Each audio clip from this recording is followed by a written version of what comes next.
Good morning. Good afternoon. Good night, and welcome to Jazzy Conversations. I'm Teef. And I'm Gigi. And we're excited to be here. Listen, thanks for checking in.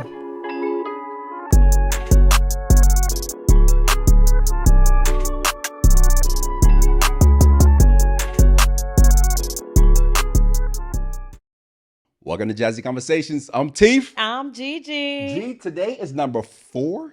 Is that right? 40 episodes. Ooh, we've been trucking along, man. G, this is crazy. Still remember when you said, hey, G, I got an idea. Want to be on a podcast?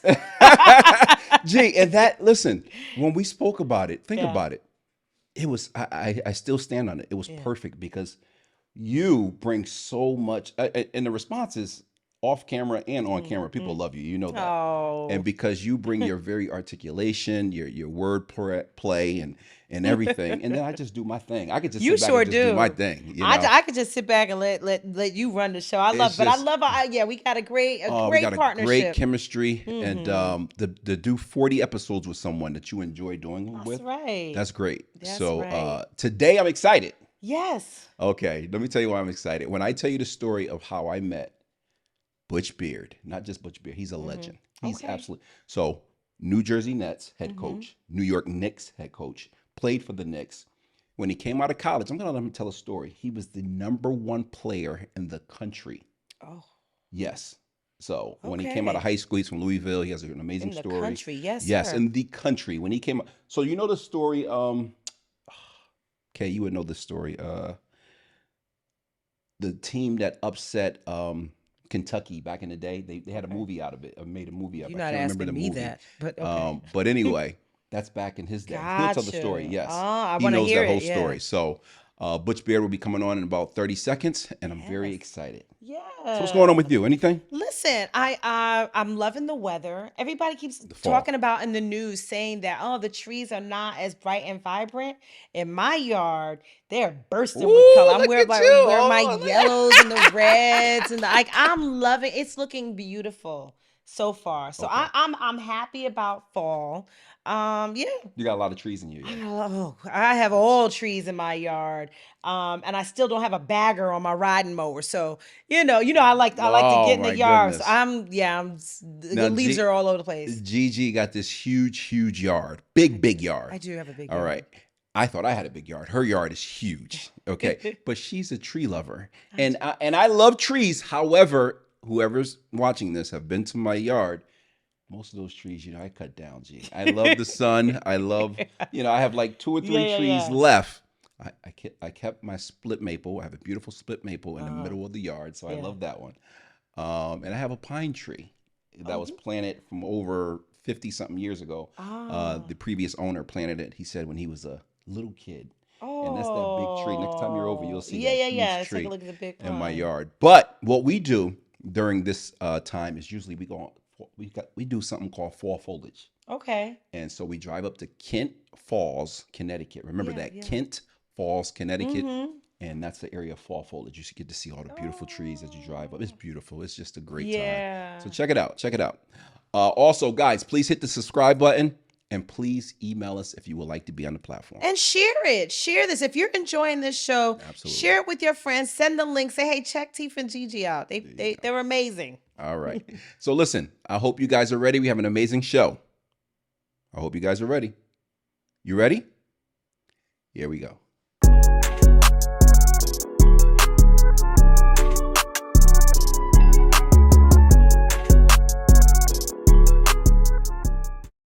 Welcome to Jazzy Conversations. I'm Teef. And I'm Gigi. And Gigi. We're so excited. Ladies and gentlemen, we have Coach Butch Beard on the screen. Welcome to the show, Coach. Welcome to the show. Guys, thank you for having me aboard, okay? I have listened to a number of podcasts, all right? So I know what you do. All right. All right. Not a stranger to this show. Love it. So your background is I was telling Gigi about it. So she's like, okay, I just want to hear this background because I know it's amazing. And I'm going to take everyone from the beginning all the way up to where we are now because I know the story and I know who you are and I know the player you were. I know the coaching style you did. I know the very famous people. You're one of your best friends is Wes Unseld, who you played with. You played in Listen, the Knicks. I'm on the edge of my seat. I Yes, want to hear yes, the yes, story. yes. Let's, So you have an amazing story.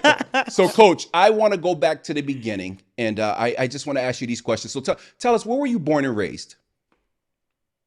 Well, I was born in a little country town in Kentucky. It's Hardinsburg, Kentucky. Okay. 1,400 people. Oh, So, little town. and when I left to go to college, it was $13.99. Okay. $13.99. I like that one. And so, I was there, and then I went to the University of Louisville 1965 through 69. Right. But Coach, before we go there, okay, so you was born there, and any siblings? Any siblings? I have three other brothers. Okay, and you're the baby. Three other brothers. No.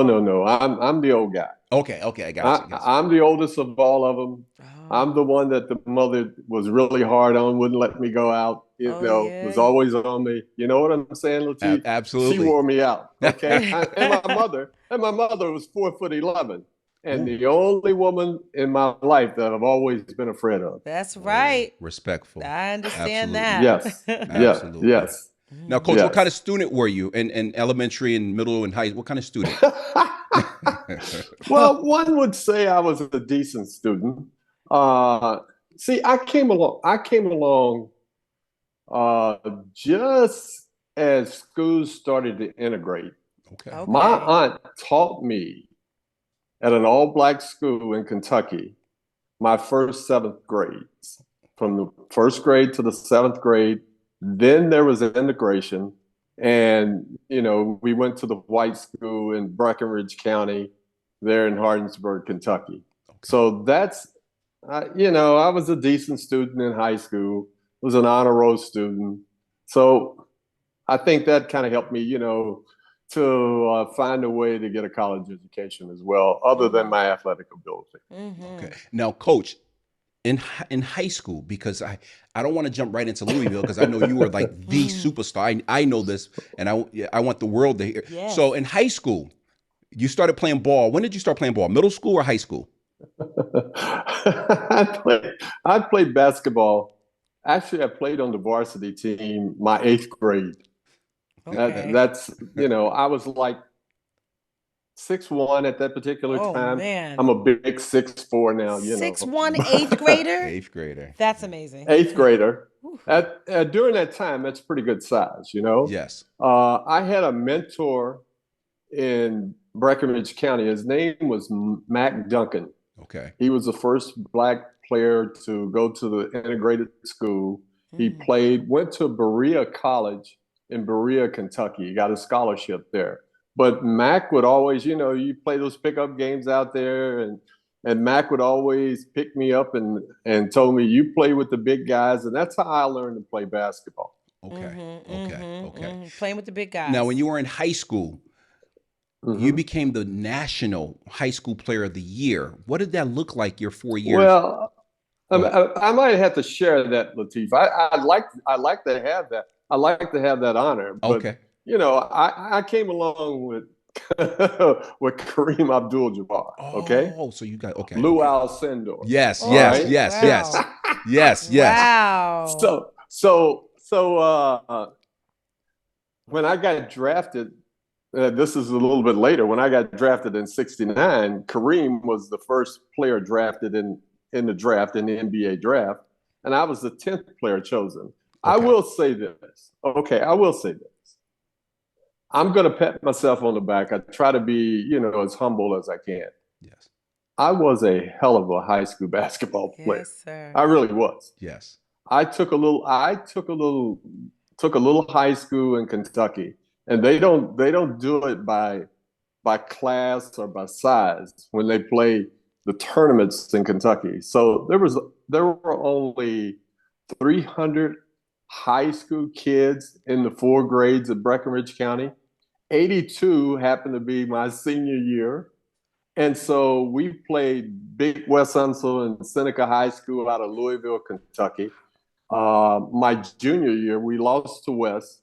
And then we came back my senior year and won the state title. Mm. And my junior year, we played 35 games. We were 30-5 and lost the championship to West.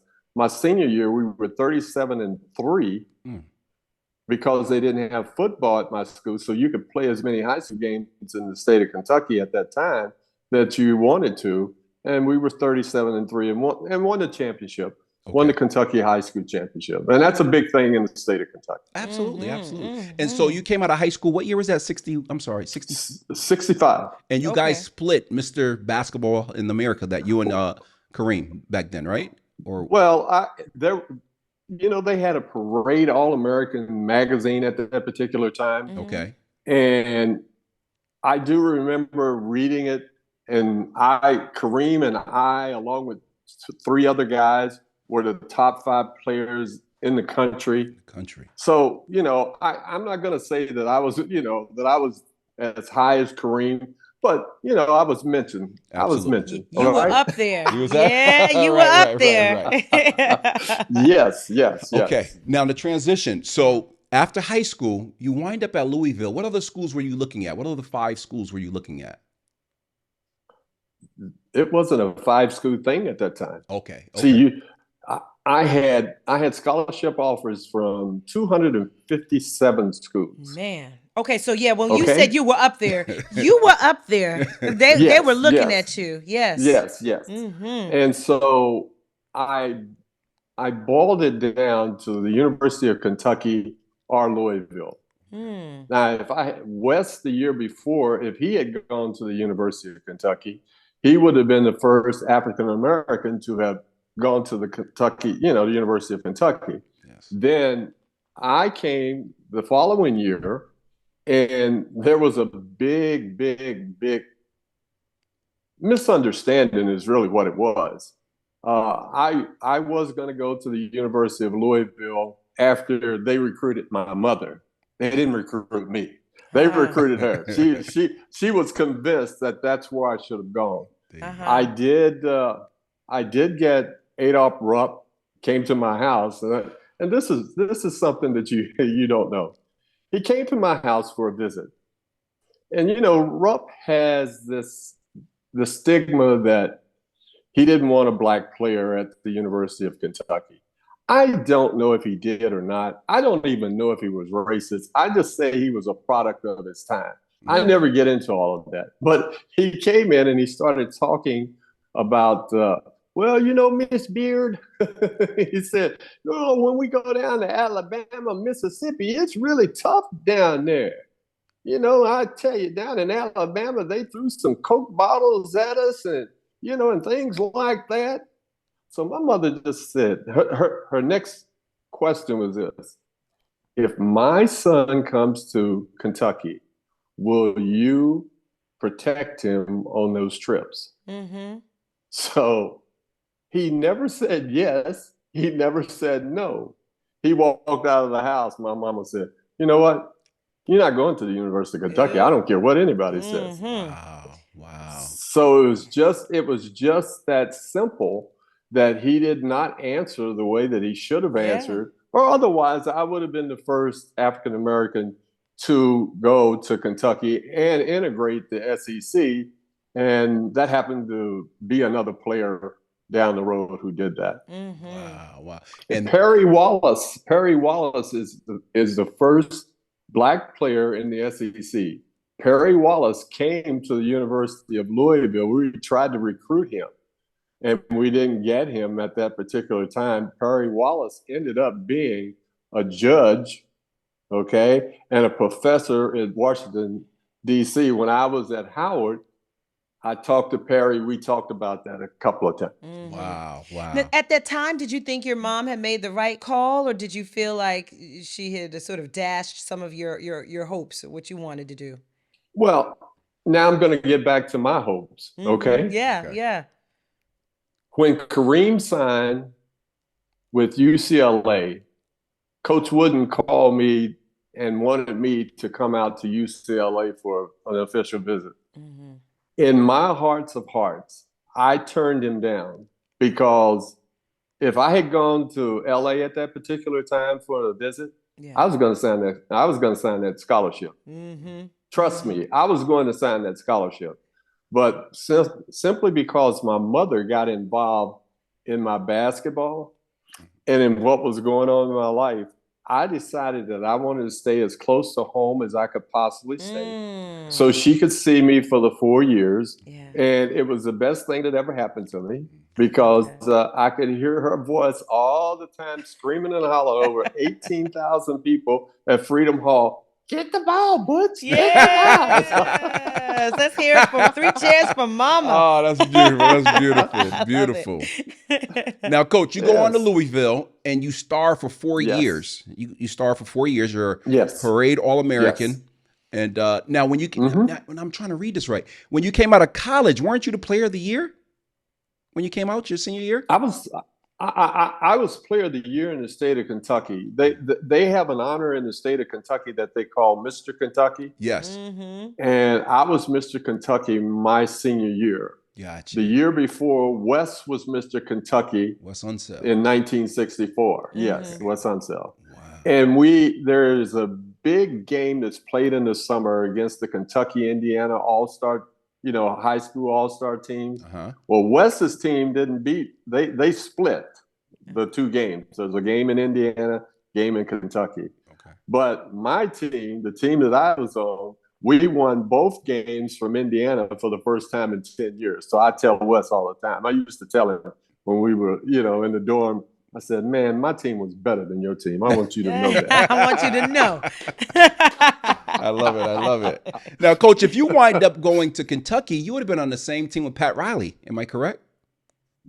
Pat Riley, when I went for visits, Pat Riley was the guy that they let me be around because I guess he was,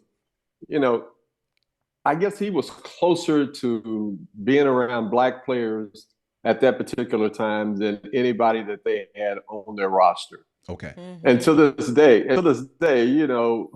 Pat, which has done what he's done in his career and everything. When I did have a winter home down in Florida, I used to go down to practices. Pat would let me in, and we had that whole thing of going against each other when I was with the New Jersey Nets as a head coach, and he was in Miami coaching, so he always called me coach. I said, man, come on, Pat. You can call me Butch. I love it. I love it. I love it. So, Coach, you graduate from Louisville and you go into the draft. What does that look like for you at that time? You're about 22, 23 years old. Mom is excited. I'm not that old, man. Come on. No? Don't do that to me. Oh, No. Wow. I'm just a baby. I just turned 21. Ooh. Mm-hmm. Man, 21 going into the draft. Wow. Mama's so proud of you. What does that look like? How does that feel? It's not like it is now. Okay. See, the NBA is now, it really is a big business and it's show business. Mm-hmm. Back then, I was working out at the University of Louisville, knowing I might get drafted. Okay. Okay. It was my senior year. I had 9 hours to pick up to get my degree. Mm-hmm. Okay. So I was going to go to summer school, which I did. I was staying at my aunt's house because, see, my family is an hour away. So I had relatives that were in Louisville that was my support system and group while I was there for 4 years at U of L. And I walk in and my aunt said, you got a call from the Atlanta Hawks. I think they drafted you. Ooh. Okay. So I called them back and they told me they drafted me, the 10th player in the draft. And here's the ironic thing of all. The ABA was just starting. Okay. The Kentucky Colonels, they were trying to get me to sign a document stating that I was going to play in the OABA and not play in the NBA. As a matter of fact, I met with the owners of the Kentucky Colonels right after my last collegiate basketball game. And they wanted me to sign this document. And I told them that I wasn't going either way, NBA, ABA. but I guess there were territorial rights at that particular time for teams, and the Kentucky Colonels were trying to get my rights. But I told them I wanted to see the two leagues, bid against my services. So I ended up being drafted in the 7th round by the Dallas Chaparrals after being the 10th player chosen in the NBA. And Dallas never called me to this day to say, hey, you want to come to the camp or anything. Wow. Never gave me an offer. Never gave me an offer. Why do you think that? How did that happen that way? What do you think? I have a book. I can't tell you. Buy the book. We got to leave room for that at the end of this interview. That's right. No. I'm gonna write a book about it because there were some things that were going on that I know that, let's just say, it wasn't kosher. Okay. Okay. And so therefore I'm going to save that for my book. Yes, Okay. sir. Before I even entered the University of Louisville, there was a big article, Latif, in Sports Illustrated. If you could get in Sports Illustrated back in the day when I was in high school, Frank DeFord, God bless him, he's gone now, came to Little Breckenridge County, wrote a big article about the recruiting between the University of Louisville and Kentucky to try to get me to play basketball for their schools. And Kentucky, they really wanted to integrate the SEC, and they wanted to be the one to do it. So it was wild back in that time. Wow. It really was. I had a guy come up to my porch one day, and he says, knocked on the door, says, "Are you Butch Beard?" I said, "Yes, I am." Then he dropped a big N on me and said, "If you ever step foot on that campus at Kentucky, we will kill you." Wow. Ooh. Man. So see, the kids today don't understand. They don't even understand some of the things that have happened to where they are today. I've been through everything. I've been called everything that you could think of. I've been through everything. That's the reason why I want to write the book. Yeah. Absolutely. If there's time, Tiff, I want to ask, because you talked about being at a segregated school, and we didn't touch on that. Like you just said, and then we went and I was in a desegregated school. What was that transition like? That's not a small thing. Well, it was a little different than what possibly you may have gone through from grade school to high school. To middle school or something. My aunt taught everybody in that little town of Hardinsburg, Kentucky. She was the straw that, yes, she was the only teacher. It was a one room building. She had the first grade, in one aisle, the second grade, and did it that way. Okay. And so when she found out that they were going to integrate, the school system, the one thing she told us, so before we went, "You all make me proud. You show them that you can read and write." That's right. There you go. And so that was that was it. Now, I come from, on one side of my family, from an educated group of people. Now, I just talked about one of my aunts. I have another aunt who attended Northwestern University, and she's one of the first African-American females to graduate from that university. Wow. All right. So, and she was involved when Kentucky and Louisville, were recruiting me. She came down from Chicago a few times, and, we had conversations, and she would always say, and her name was Aunt Thelma, she says, "You know what? Nobody can stop a beard from doing whatever they want to do." Hey. Good stock. So that you was come from good stock. Yeah. Absolutely. Yeah, that's from my father's side. That was from my father's side. They, from my mother's side, was really hardworking people. Beautiful, beautiful. Now, Coach, so when you're in the league, how many years did you do in the league? 10 full years? I did 9 years. I paid for 10, but they didn't give me credit for the 10. Okay. But I did 9 years. Okay. And I was able to be an all-star at Cleveland Cavaliers. Yes. Right. Okay. I, of course, played for the Golden State Warriors when we won the championship in 1975, their first championship with Rick Barry, Yes. Jamal Wilkes, yes, against the Washington, Bullets at that particular time. Those, I had a 10-year period that a lot of people in the world would like to have. I won a high school championship in 65. I go to college, and we're good in college. We were number 2 in the nation behind UCLA for 3 years. And we always talked about we could beat UCLA, but I doubt if we could. Kareem was just that good. And Wes wasn't big enough to prevent him from doing what he liked to do. Correct. Okay.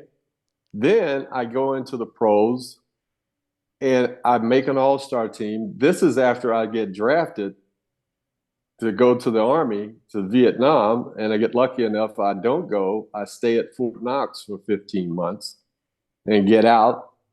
Cleveland has a expansion draft. They picked me up, and that's when I ran into Bill Fitch. He was my coach.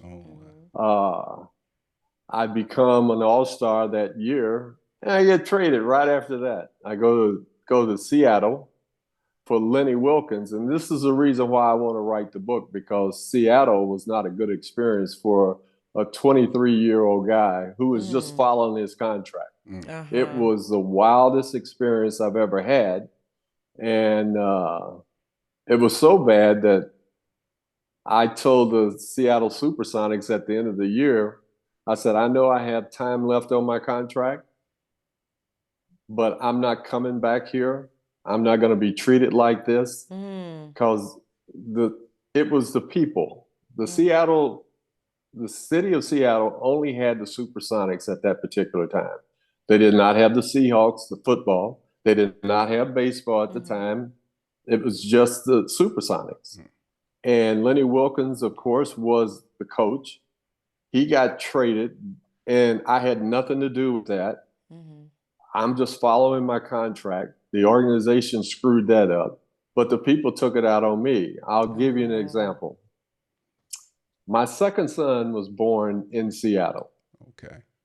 My oldest son is with me. So my wife has our second son, Corey, and I'm going to the supermarket to get some food. She gives me a list. I'm going to the supermarket to get the food, and Butchie and I, we're running around all over the supermarket, right?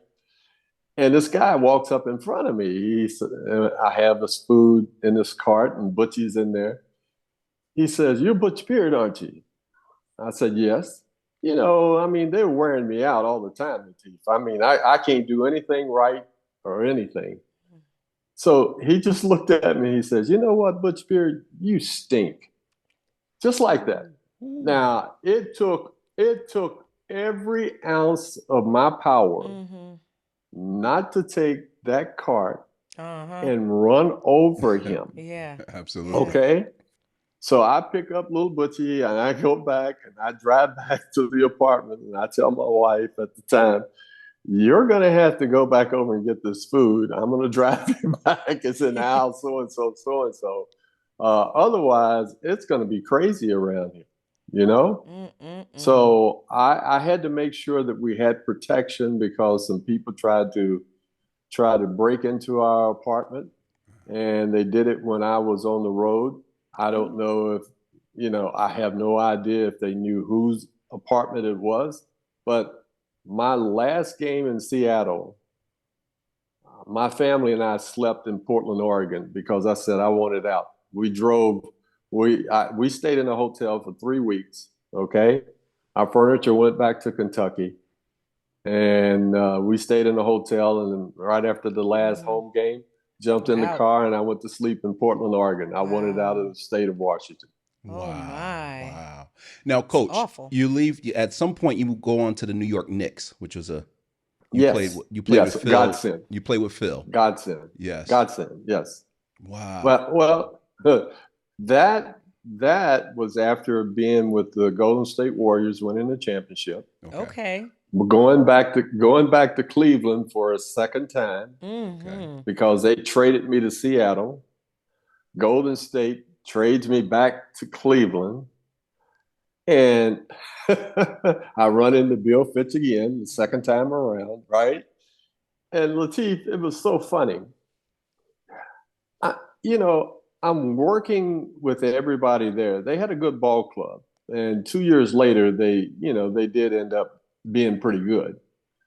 But I'm talking to Fitch, and Fitch is telling me on Thanksgiving Eve, all right, I hadn't seen my family because they had been in Kentucky and they came up to Cleveland. Mm-hmm. My wife is cooking Thanksgiving dinner and they cut me. I walk in for a game and they cut me. And we had shoot around that morning. They could have told me they were going to do this. So they traded me to Chicago. No, they didn't trade me. They cut me. They got Nate Thurman from Chicago, a couple other players, and they sent Steve Patterson, who played at UCLA, to Chicago, and they cut me. And so when I went back for the game that night, I walk in the door and I got little Butchie and little Corey. It's the first time I've seen them in a while. And Jimmy Rogers, who was the assistant coach for the Cleveland Cavaliers and one of Bill's right-hand man, came and told me, he said, Coach wants to see you up in his office. And I walked up and he says, you're cut. I said, what? How can I be cut when just last year I helped a team win a championship? You haven't won anything. Right. I'll put it that way. Okay. And I said, you're cutting me? He says, yes, but you're going to get picked up. He says, come around. He said, then he wanted to shake hands with me. Then I stood up and I said, hey, Bill, here's the deal.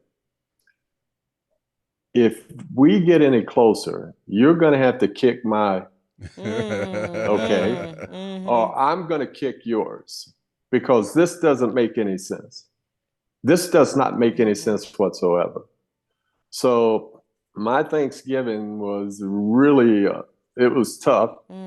We had Thanksgiving dinner the following morning.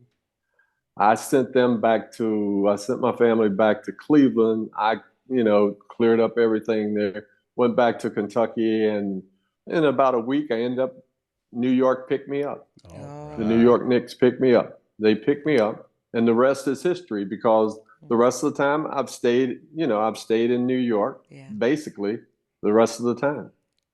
In and out, doing other things. Yeah. Coach, this has been an amazing episode. Gigi, you enjoying this? Absolutely. I'm learning so much about what that pattern is like being in the NBA and that getting up to that.